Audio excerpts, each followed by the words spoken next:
स्वागत है एक बार फिर से आप सभी तमाम डीएलएड साथियों का आपके अपने यूट्यूब चैनल एमएसए क्लासेस पर।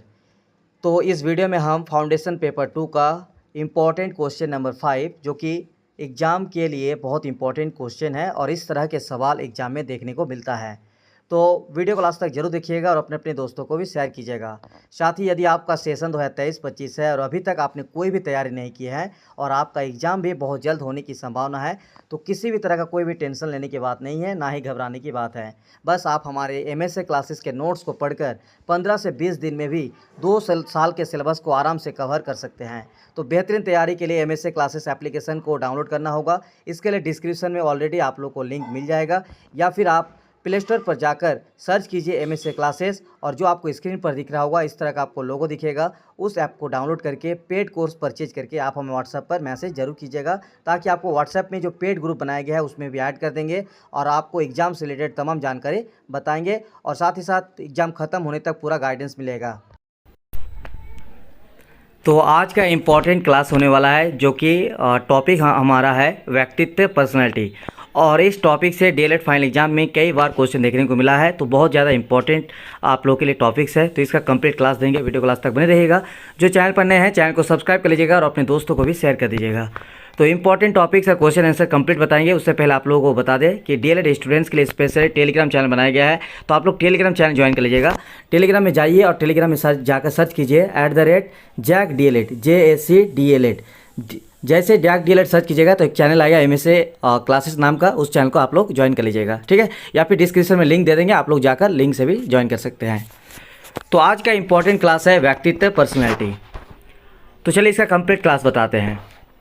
मनोवैज्ञानिक दृष्टिकोण से व्यक्तित्व व्यक्ति के समस्त व्यवहार का दर्पण है, अर्थात मनुष्य के व्यक्तित्व का निर्धारण उसके द्वारा किए गए कार्य, गतिविधियाँ, व्यवहार, आचार विचार आदि शारीरिक, मानसिक एवं आध्यात्मिक पक्षों द्वारा किया जाता है।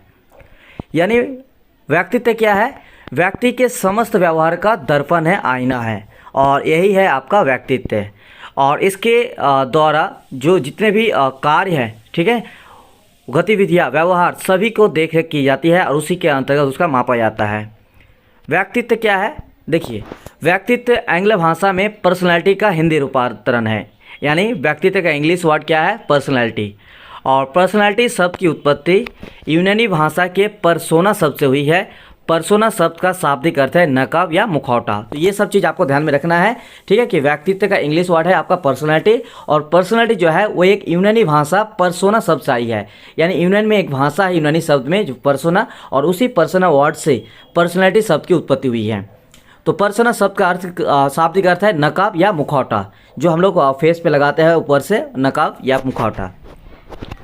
नकाब या मुखौटे से तात्पर्य है नकली चेहरा।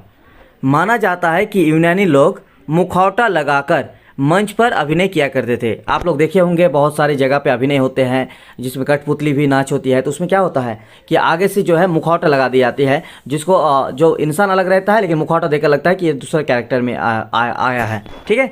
तो इस तरह से जो है यूनानी लोग भी ऐसा करता था पहले, और मंच पर जब अभिनय करते थे तो मुखौटे लगाकर। मुखौटे का प्रयोग इसीलिए किया जाता था ताकि उनका असली चेहरा लोगों के सामने ना आ जाए। मुखौटे की सहायता से मंच पर अभिनय करने वाले अभिनयकर्ता अपनी असली पहचान छुपाते थे। मुखौटे के कारण ये जान पाना मुश्किल होता था कि अभिनयकर्ता कोई दास है या विदूषक है या कोई राजा या रानी या कोई राजनर्तकी। मतलब जब आप मुखौटा लगा लीजिएगा, कोई अभिनय कीजिएगा, तो आपको कोई और नहीं पहचान पाएगा कि ये असल में है क्या, ठीक है।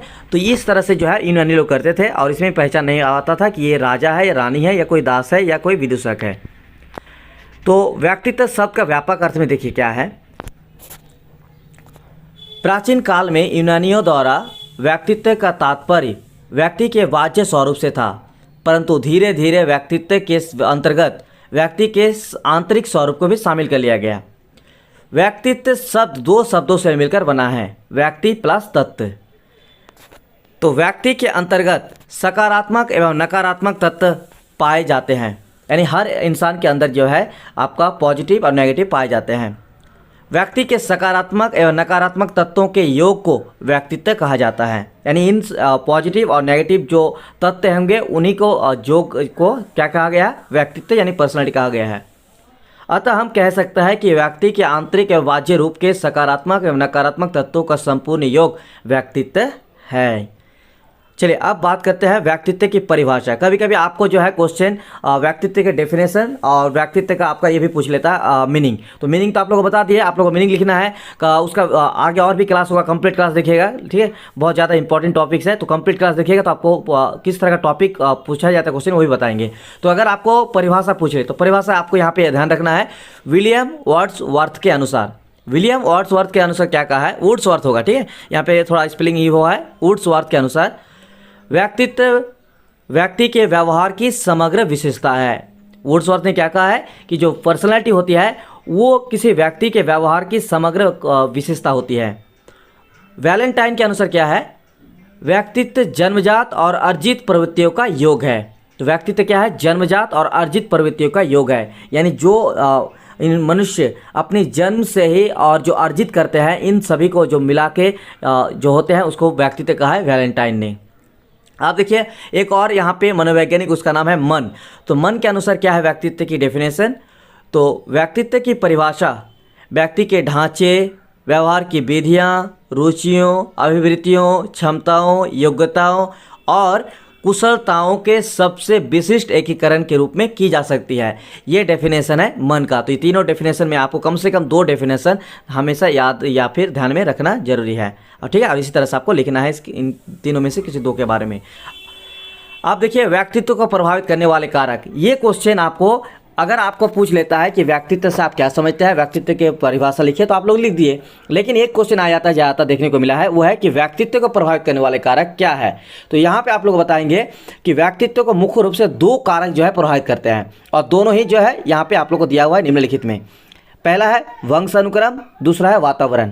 तो दोनों को आप लोगों को ध्यान में रखना है और इसी को जो है डिटेल्स में आपको लिखना है। अब बात करेंगे कि व्यक्तित्व को प्रभावित करने वाले जो कारक है वंशानुक्रम और वातावरण किस तरह से, चलिए एक एक करके आपको बताते हैं। तो पहला है वंशानुक्रम। तो वंशानुक्रम के अंतर्गत व्यक्तित्व को प्रभावित करने वाले निम्नलिखित कारक आते हैं। तो कौन कौन सा कारक वंशानुक्रम के अंतर्गत आते हैं, चलिए देख लेते हैं। पहला पॉइंट नंबर 1, इसको आप लोग नोट कीजिएगा, जैविक प्रभाव। मनुष्य के शरीर में आने को अंतःस्रावी ग्रंथि होती है जो व्यक्तित्व को प्रभावित करता है। जैसे पीयूष ग्रंथि की कमी से व्यक्ति बना होता है, वहीं दूसरी तरफ इसकी अधिकता से मनुष्य अधिक लंबा हो जाता है। यह है जैविक प्रभाव, ठीक है। वंश अनुक्रम, वंश अनुक्रम मतलब जो वंश पीढ़ी दर पीढ़ी मिलती है। दूसरा है शारीरिक संरचना का प्रभाव। शारीरिक संरचना के अंतर्गत बालक की लंबाई, चौड़ाई, शरीर की रचना, त्वचा का रंग इत्यादि आता है। यह सारी चीज़ें बालक के माता पिता से प्रभावित होते हैं। तो ये भी वंश का अनुक्रम है, चाहे वो कोई भी बालक हो, कोई भी हो। मैक्सिमम क्या होते हैं कि उनकी जो लंबाई, चौड़ाई, शरीर की जो रचना, शरीर त्वचा का जो रंग है, वो मैक्सिमम क्या होता है अपने परिवार या अपने जो पेरेंट्स होते हैं उनके अनुरूप होते हैं, ठीक है। तो इस तरह का जो शारीरिक संरचना का प्रभाव है ये वंश अनुक्रम के अंतर्गत आते हैं। अगला है मानसिक योग्यता का प्रभाव। मानसिक योग्यता के अंतर्गत बुद्धि, चिंतन, स्मृति इत्यादि आते हैं। यदि माता पिता से प्रभावित होता है, अर्थात माता पिता की बुद्धि तीव्र है, तो बालक भी उच्च वृद्धि का होगा। ऐसा होता है, कई बार देखने को मिला है, लेकिन बहुत सारा कम भी होता है कि कोई अगर माता पिता बहुत ज़्यादा चालाक होते हैं, बहुत ज़्यादा उनमें बुद्धि होती है, तो बच्चे भी अक्सर देखा जाता है कि वो भी ज़्यादातर अच्छे उच्च बुद्धि के होते हैं। लेकिन ऐसा नहीं है कि सब हर जगह ऐसा होता है, कहीं कहीं नहीं होता है, लेकिन आपको इस तरह से थोड़ा सा अपने शब्दों में लिखना है, ठीक है। चलिए लास्ट देख लेते हैं। वंशानुक्रम का जो प्रभाव है, कारक है, वो है विशिष्ट रुचि का प्रभाव। विशिष्ट सूची में किसी व्यक्ति का पसंदीदा कार्य आता है, जैसे कलाकारी, संगीत, व्यापारी इत्यादि आते हैं। अगर कोई व्यक्ति संगीतज्ञ है तो उसके होने वाले संतान में भी संगीतज्ञ का गुण पाया जाता है। तो ये है वंशानुक्रम। मतलब ये को आपको समझा देता है, क्या है कि कोई व्यक्तित्व का निर्माण होता है किसी व्यक्ति में। अगर आप एक व्यक्ति है और आप में जो व्यक्तित्व का निर्माण हुआ है वो कहीं ना कहीं आपका वंशानुक्रम पे प्रभाव पड़ा है। तो कौन कौन सा वंशानुक्रम प्रभाव पड़ा है, ये 4 पॉइंट में से ही आपको प्रभाव पड़ता है। अगर आपका माता पिता जिस तरह के हैं उसी तरह का आप हो सकते हैं। इस तरह का जो भी रखा गया है वंशानुक्रम 4 कैटेगरी रखा गया है। अब देखिए जो व्यक्तित्व का निर्माण होता है उसमें वातावरण का क्या रोल होता है, यानी आसपास की जो समाज है, जो वातावरण है, उसका क्या प्रभाव पड़ता है। देखिए सामाजिक वातावरण का प्रभाव, पहला पॉइंट है सामाजिक वातावरण का प्रभाव। पहला पॉइंट सामाजिक, यानी समाज में रहते हुए बालक को बहुत सारी चीज़ें सीखने को मिलती है, बहुत सारी चीज़ वो ग्रहण करते हैं, तो वो सभी चीज़ उसमें व्यक्तित्व का निर्माण होता है। सामाजिक वातावरण के अंतर्गत परिवार, आस पड़ोस, विद्यालय, मित्र इत्यादि होते हैं। यह सभी बालक के व्यक्तित्व को प्रभावित करते हैं। बालक जिस परिवेश में रहता है वह उसी चीज़ का अनुसरण करता है। तो ये इस तरह का वातावरण का प्रभाव भी वंशानुक्रम क्या है, व्यक्तित्व का निर्माण करता है। दूसरा है सांस्कृतिक वातावरण का प्रभाव। इसके अंतर्गत रहन सहन और रीति रिवाज आते हैं। रहन सहन और रीति रिवाज दोनों बालक के व्यक्तित्व को प्रभावित करते हैं। जैसे कोई बालक किसी व्यक्ति का कपड़ा पहनने का अनुसरण करता है। तो ये टॉपिक आप लोग ध्यान में रखना है। और इसका पॉइंट, अगर आपको इनका नोट्स भी चाहिए तो नोट्स मिल जाएगा। स्क्रीन पर एक नंबर दिख रहा होगा, व्हाट्सएप में हमें मैसेज कर दीजिएगा 9110 91 15 52 पर, तो आप लोगों को नोट्स भी प्रोवाइड कर दिया जाएगा। जो आप देख रहे हैं यही नोट्स आपको मिलेंगे। अगला देखिए, भौतिक वातावरण का प्रभाव। भौतिक वातावरण के अंतर्गत किसी विशेष जगह की जलवायु तथा उसके भौगोलिक स्थिति आती है जो व्यक्तित्व को प्रभावित करता है। जैसे गर्म प्रदेश के लोग काले रंग के होते हैं तथा ठंडे प्रदेश के लोग गोरे रंग के पाए जाते हैं। तो कभी कभी भौतिक वातावरण का भी प्रभाव रहता है व्यक्तित्व के निर्माण में, और वहाँ की जलवायु, वहाँ की भौगोलिक स्थिति भी उसकी व्यक्तित्व को प्रभावित कर सकता है। ठीक है, उदाहरण के लिए आप लोग देखे होंगे बहुत सारे ऐसे गर्म देश होते हैं, गर्म जगह होते हैं जहाँ पे लोग जो है काले रंग के होते हैं, जबकि ठंडे प्रदेश के लोग आपको देखने को मिलेगा गोरे रंग। तो इस तरह का मैक्सिमम देखने को मिला जाता है। तो ये आपका भौतिक वातावरण का प्रभाव। तो ये है कंप्लीट। अगर आपको इनका नोट्स चाहिए तो 9110 91 15 52 पर हमें मैसेज कर दीजिएगा व्हाट्सएप में।